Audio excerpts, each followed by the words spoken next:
Knowledge park में 18/1/2025 को एक एक्सीडेंट का मुकदमा पंजीकृत हुआ था, जिसमें जो मृतका थी उनका नाम काजल था और एक्सीडेंट में मुकदमा परिजनों द्वारा तहरीर दी गई थी, उसमें लिखा गया था।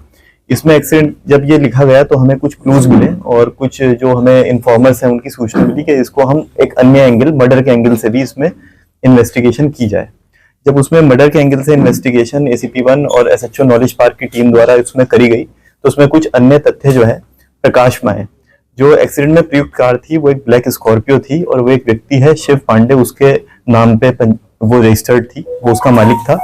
और उसमें ये पता चला कि शिव पांडे और जो मृतका है ये दोनों आपस में रिलेशनशिप में थे। लगभग 1 साल से पहले एक कंपनी में मार्केटिंग का काम करते थे, जहां से दोनों रिलेशनशिप में आए थे। शिव पांडे मैरिड है, उसकी पत्नी है वो हाउसवाइफ है और उसने ये बात अपनी पत्नी को नहीं बताई थी और अपने मैरिड होने की बात जो इनकी रिलेशनशिप में जिसके साथ थे उसको भी नहीं बताई थी।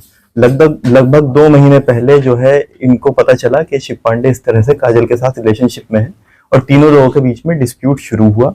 इस डिस्प्यूट के सेटलमेंट को लेके जो काजल है बार बार इनके घर पे जाती थी और उसको लेके इनके आपस में काफी बार मनमुटाव हुआ था, डिस्प्यूट्स हुए थे और उसमें एक सेटलमेंट की बात चल रही थी जिसमें काजल ने कहा था कि कुछ प्रॉपर्टी या कुछ अन्य चीज वो है वो काजल को दी जाए। एक दिन इसी वजह से इन दोनों ने, हस्बैंड वाइफ ने, काजल का मर्डर करने का प्लान बनाया और इस तरह से प्लान बनाया कि वो एक्सीडेंट लगे। उन्होंने जब ये एक्सीडेंट हुआ 18 तारीख को तो काजल को बुलाया तुगलपुर के आगे सर्विस लेन पे, जहाँ पे उससे वेट करने के लिए कहा और जब वो वहां पे वेट कर रही तो पीछे से कार तेज स्पीड से लाके काजल का एक्सीडेंट कर दिया जिसमें उसकी मृत्यु हो गई। तो ये एक्सीडेंट की धाराओं में लिखा गया था, लेकिन जैसे फिर फैक्ट्स डेवलप हुए और इन्वेस्टिगेशन में आगे बढ़ी, इसमें तरमीम किया गया है इसको मर्डर में। दोनों ये हस्बैंड वाइफ और घटना में प्रयुक्त कार बरामद हो चुकी है। ये मूल रूप से सुल्तानपुर के रहने वाले हैं। यहाँ पे सेक्टर 110 में इनका घर था। दोनों को गिरफ्तार करके जेल भेजा जा रहा है।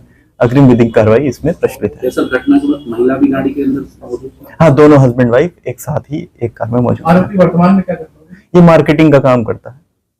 इनके 1 साल पहले लगभग, हाँ, एक कंपनी में काम करते थे, वहां पे इनका परिचय हुआ था।